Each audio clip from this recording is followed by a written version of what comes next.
महाराष्ट्र राज्य सहकारी परिषदेची पुनर्रचना करण्याचा निर्णय महाराष्ट्र राज्य सरकारने घेतला आहे।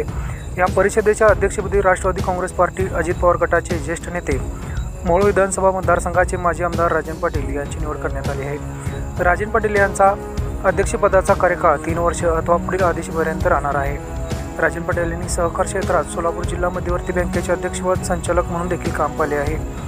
परिषदेच्या अध्यक्षपदाला राज्यमंत्रीपदाचा दर्जा असल्याने सोलापूर जिल्ह्यात राष्ट्रवादी अजित पवार गटांमध्ये आनंदाचे वातावरण निर्माण झाले आहे। सहकार क्षेत्रात त्यांचा अनुभव आणि योगदान लक्षात घेता ही निवड महत्त्वपूर्ण मानली जात आहे। सहकार चळवळीत नवी दिशा आणि विकासाची संधी राजन पाटील यांच्या नेतृत्वात अपेक्षित आहे। त्यांच्या निवडीमुळे सहकार क्षेत्रात एक नवीन उभारी येईल अशी आशा व्यक्त होत आहे। या निवडीमुळे मोहोळ तालुक्यात फटाक्यांची आतषबाजी तसेच गुलाल उधळून आनंद साजरा केला जात आहे।